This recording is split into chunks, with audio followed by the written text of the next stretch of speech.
joining us right now. Very ready for this. A special edition, off-season edition of the Sam Amick Show. He left his vacation specifically to come on with us, and we appreciate that. From The Athletic, a very dapper, very handsome, very rested-looking. I agree. Sam Amick. Good morning, Sam. Good morning, gentlemen. If by vacation you mean twiddling my thumbs waiting for the NBA season to begin, then you are correct. Yeah, don't you try to at least just, how hard is it, man, just to, I know the job never sleeps, but God, this is like really the only month you have it. Yeah, where it's kind of sleeping. You try to disconnect a little, don't you?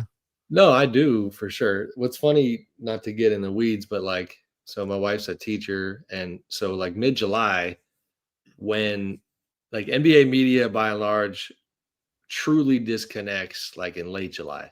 Yeah. Admittedly, I skip out a tiny bit on the earlier side because the teacher's calendar schedule only has a small window to do any vacation. So not to bore your listeners, but the point being that you're talking mid-July, check out for a bit. When we get to late August, when everybody's back in school, that's when it's the downtime has been nice, but there's, everybody else is busy and I'm not. So we have stained gazebos. We have manicured the lawn. We have had some nice events at the house and things like that.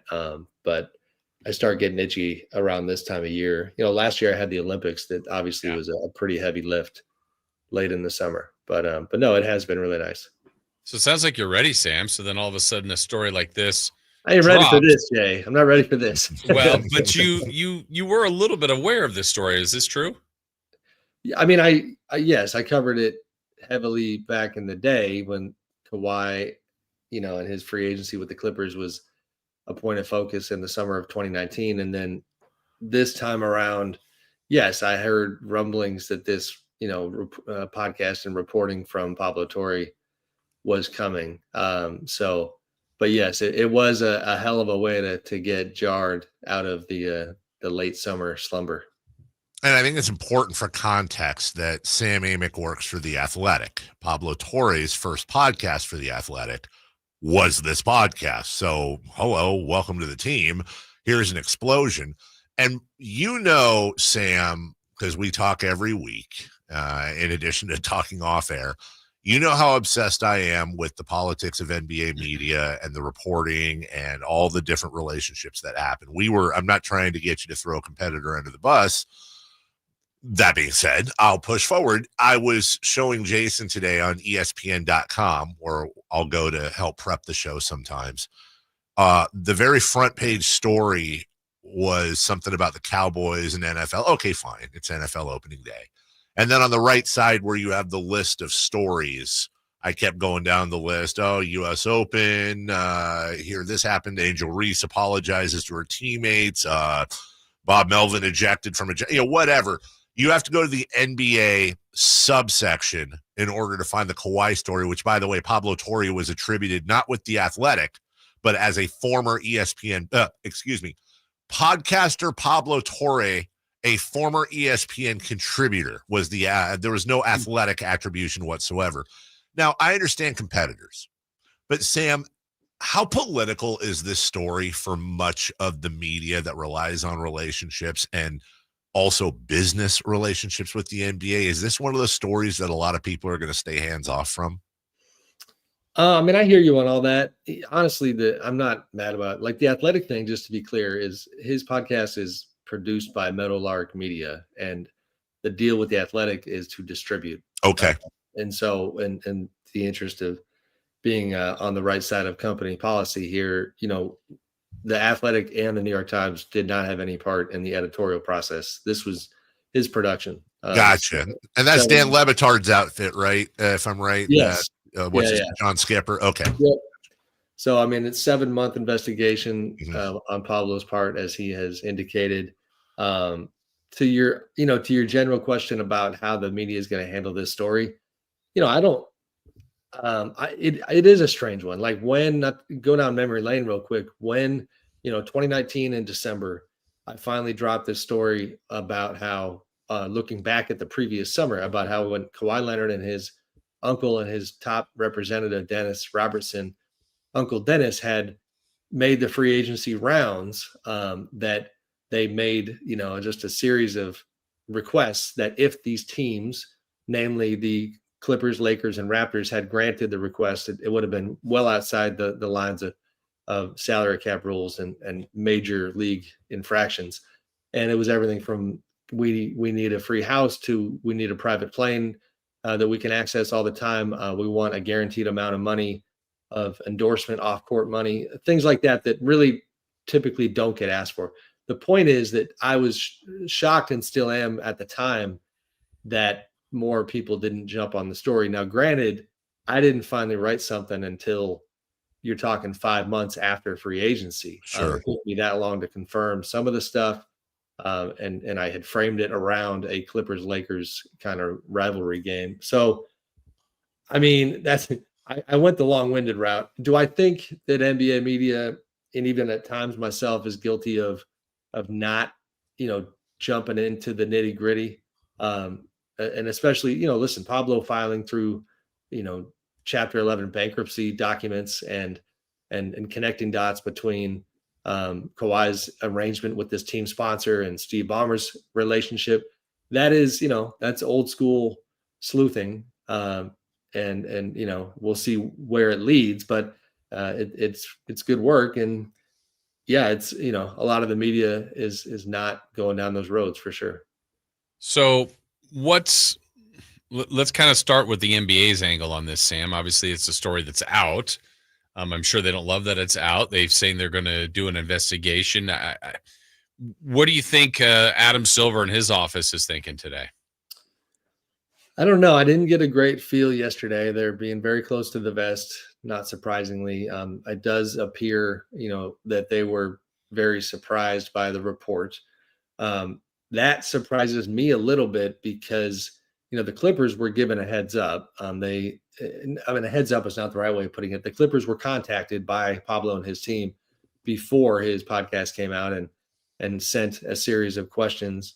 And they had provided a statement for the initial report, as you guys saw. And the one phrase that, is not going to be forgotten is they, in their statement, said that these allegations were, quote, provably false, which is a bold claim to make. And we'll see if they can follow through on that. From the league standpoint, Adam Silver's in a tough spot here. You have the macro reality that just reputationally, it's, we all know the mostly accurate narrative, right? David Stern came with the iron fist all the time. Adam's been accused of being too soft. The irony here is that, getting Donald Sterling out with the Clippers to this day remains like Adam's strongest moment. And Steve Ballmer, was obviously a big part of that.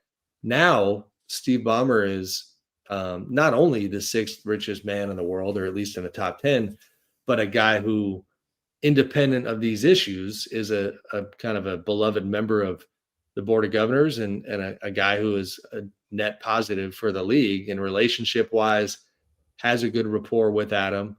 And but this type of situation, and we've got to continue sifting through which, we have smoking guns. How much of the smoke is applied to real infractions? But this situation is exactly what Adam needs to cut out of the league right now. You cannot have a second apron luxury tax system that is basically a hard cap meant to level the playing field and keep the richest of the rich from, outspending their competition, and then potentially allow, deals like this that, again, if proven to be the case, we're putting money in the pockets of star players on the side as a way to keep them in town. That's obviously the allegation here. So, Adam's in a pinch for sure.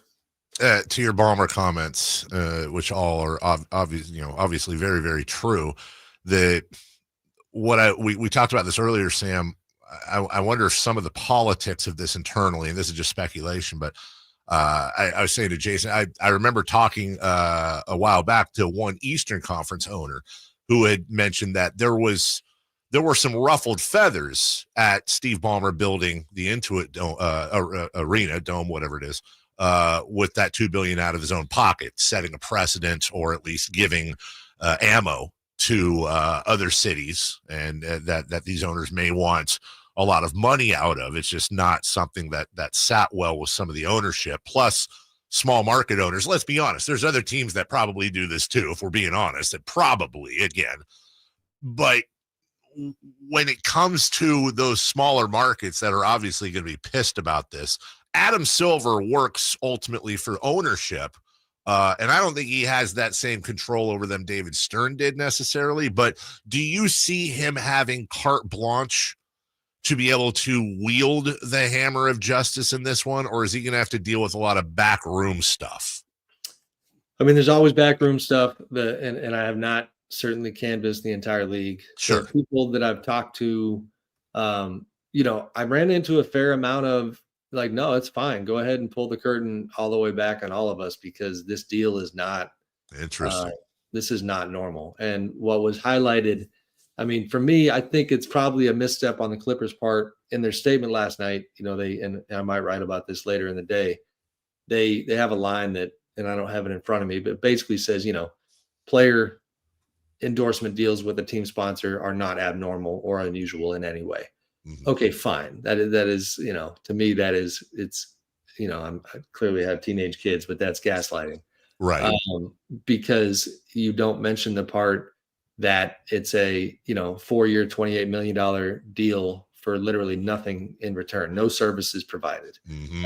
You don't mention that the owner, there's nothing in the statement about the fact that, yes, it's not normal for a star player to be, getting paid by a team sponsor that also netted a $50 million investment from the owner. Not to mention the backdrop of, after 2019, one would think that the Clippers and Steve would have maximum discretion with the way they moved in terms of the optics, even if it's just the optics. But lo and behold, 2 years later, everybody's getting paid by aspiration. So does he have carte blanche? Probably not. But the message I got was like, yes, people break the rules. You're going to have hotel rooms getting picked up that shouldn't get picked up, maybe a private plane ride here and there. But $7 million a year is a hefty number, and the type of thing that does appear to be a pretty significant outlier. Well, and if we go down that road, Sam, if this is proven, and if there is some, backing to this, and the league has to step in, look, with it, they're not the same punishments, I guess, but what we were talking about earlier, Dave, Minnesota and the Joe Smith, it was like 5 first-round picks, fines to Kevin McHale, to ownership. I mean, a whole bunch of stuff levied to the organization. I know we're in the infancy of this, but have you even thought about what possible punishments could be if this is true? I mean, I've tried to study that aspect of the CBA and, have it in my head that it's Chapter 8, Section 3, circumvention, penalties. And I believe, I don't want to misspeak, but $7.5 million is the limit on the team fine. I need to get clarity on if that, I think that's a one-time fine, and I also think that is related to second violations, and it should, we should mention for context, and I think this would count as a first, is that in 2015, Steve Ballmer got hit with a $250,000 fine because when he recruited DeAndre Jordan in free agency, they literally had, as part of their free agency pitch, a offer from Lexus for $200,000 a year. It was a third-party endorser. Interesting. I did not remember that. Okay, so this could technically be a second offense. It would seem to me, yeah. Wow. Okay. Yeah. So you have a bit of a track record where Steve has shown, at minimum, kind of or had a history of drawing outside the lines, and obviously on a much smaller scale than something like this, if it is proven. So the penalties, the player contract could be voided. Executives could be suspended for up to 1 year. And it says all team personnel. I need to get clarity on possible player suspension outside of but these are the extreme measures. There's a bunch of scenarios that could happen. I had one person kind of sarcastically say to me, man, Steve's going to win here because, if I'm predicting, I don't think this will happen, but they were basically saying, you're going to void Kawhi's contract, get all kinds of salary cap room. The guy has barely played the last couple of years. Any fine you give Steve Ballmer is, irrelevant because he's such a wealthy man. Now, if you take Steve Ballmer out of the arena and don't let him go to games, that'll hurt. But I do think we're getting ahead of ourselves here. It's a weird time right now because the reporting is so deep and so compelling. But it's an interesting one. Even again, Dave, since I'm going to indulge because you do like talking about the journalism, it's the nature of some of the reporting. 7 former employees of this company, Aspiration, cooperating with this investigation is really significant. Yeah. One of them, who was identified as a member of the finance department, agreeing to go on camera now with no the face. FBI looking thing. Yeah. But the audio of literally telling stories from around the cubicle, so to speak, that when they asked questions about Kawhi's deal, that they said, don't worry about it. It's salary cap circumvention. From a common sense standpoint, the insight from those employees certainly makes you go, holy, what, like this really happened. But I could for sure see the Clippers and the NBA pushing back and saying, well, these are employees. They didn't know what was happening. Like there's the question that Pablo and I talked about yesterday on our podcast at The Athletic was, where is the daylight here for the Clippers to get out of this? And there still might be some. And I'm curious to see kind of how they play it. Sam Amick joins us from The Athletic. If you don't know the answer to this, I don't have the same, obviously, connections to the league you do. I'd love it if I could plant a question for you when you do your research, because I'm obsessed with this idea. We used this example yesterday, and we're using the Kings and we're using DeMar DeRozan. Obviously, this is a total hypothetical, and it's just because they're a local team and DeMar's the last real big free agent we signed. If the Kings entered into a sponsorship agreement with Sactown Sports, let's say last June or July, and they decided to sponsor the Carmichael Dave Show with Jason Ross at a rate of $10 million a year, and we turned around and we had DeMar DeRozan on once a week, the DeMar DeRozan Show, and we paid him as a station $9.5 million a year. Is that a gray area, or is there a set rule that would prevent something like that? This is fun on live air. I've got to apologize for getting very distracted, and I'm going to need your question again in a minute, but I will interrupt. And this is, again, we got to vet stuff, and this is an unconventional platform, but the Boston Sports Journal, and I do know this writer in real time, is promoting an exclusive that indicates that Kawhi Leonard had not one, but 2 contracts with Aspiration that added up to $48 million. Whoa. Whoa. Again, not my reporting. This Sure. is John Corrales of the Boston Sports Journal. Yeah. Wow. And Sam, I apologize if this was your reporting. That reminds me of something you were talking about earlier.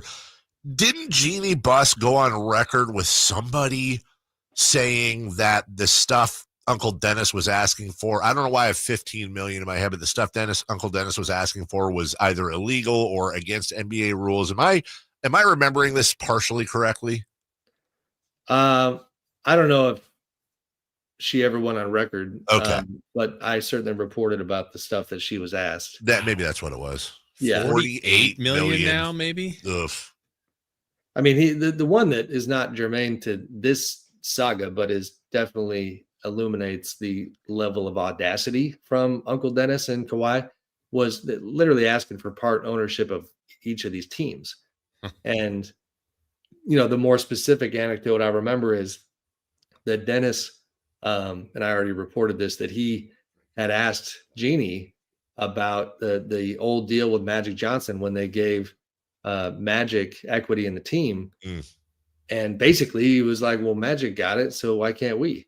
So first of all, like at face value, that's a little sacrilege. You never put a Lakers jersey on. This is Magic Johnson. Secondly, that the backstory there was when the Lakers gave Magic a 25-year, $25 million contract because of his HIV contraction.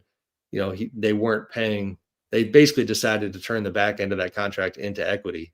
It was just a very unique situation. But in the moment, Kawhi's camp saw that as an opportunity to justify a request for part of team ownership. So I don't think there's any limit to what they've tried to get, and reportedly they got even more than we thought from the Clippers. I don't know if you rather. Sorry. Yeah. I don't know if you wanted to go back to that question you had asked Sam, but stunning news. I mean, since he said that, it's like, man, I know, I forgot. It's like my stupid question. Jesus, 48 million. All right. Well, obviously there will be a lot more on that throughout the day. We can finish with. I'll just reiterate it because I'd love to find out. The question was, Sam, and we talked about it yesterday. And of course they didn't do this. This is just a hypothetical, but I'm trying to find out if last summer the Sacramento Kings had entered into an advertising deal with Sactown Sports, their broadcast partner, for $10 million a year. They're going to buy commercials for $10 million a year, and we then have DeMar DeRozan, like we have you on. We have DeMar DeRozan on once a week doing a show just like you. And actually, this would be about what we pay you, and we paid DeMar $9 million a year. Mm-hmm. Yep. Obviously, that's being laundered through us. But is there a provision that specifically forbids something like that? And I was saying, if you don't know, or if I'd love it if you ask. No, I'm pretty confident I do know. No, that's fine. So teams are allowed to basically introduce players to the team sponsors. They can introduce the player and their agent to the team sponsor. And in fact, they're requested or required to keep like a log of those interactions. Now, the difference is that DeMar was providing services. Yeah. Actually doing the interview. Kawhi's the mystery of Kawhi's deal is that the entire contract was written so he didn't have to do anything. So that's the number one distinction. And then number two, imagine, excuse me, if Sactown Sports had woke up one day and got a $50 million check from Vivek Ranadive. Right. That's the other issue.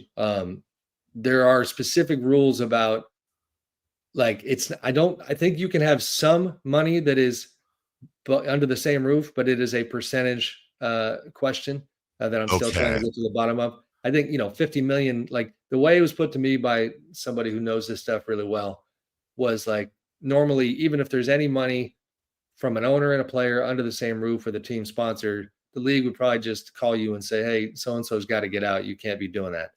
But this type of number is just, is in their estimation, bonkers, and the type of thing they'd never seen. So it's the lack of services and the owner putting a bunch of money into the team sponsor. Like it's, that's obviously separate from the, I think, 23-year, $300 million, amount that aspiration was paying the Clippers for the team sponsorship. Wow. This story continues to develop, and obviously stay plugged in with Sam and of course The Athletic, who are all over this, and I freaking love it. I love this conversation. I'm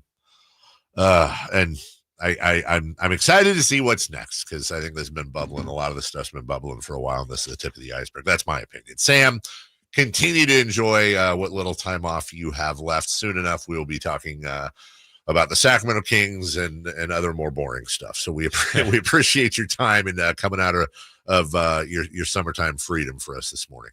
You got it, gents. Good seeing you. All right. Good seeing you too, brother. Talk to you soon. That is. How about that? If true, right? Dude, get this out of the way. Pablo's going after the Jalen Brunson Knicks deal next. I want to know why Mark Cuban sold the Mavericks. I want to know about the Luka. There's so much ammo here. Just who is the guy that used to was it NBC? Who'd be like go after the like horrible He'd be like, no. The guy would be like, hey, take a seat. I have some questions for you.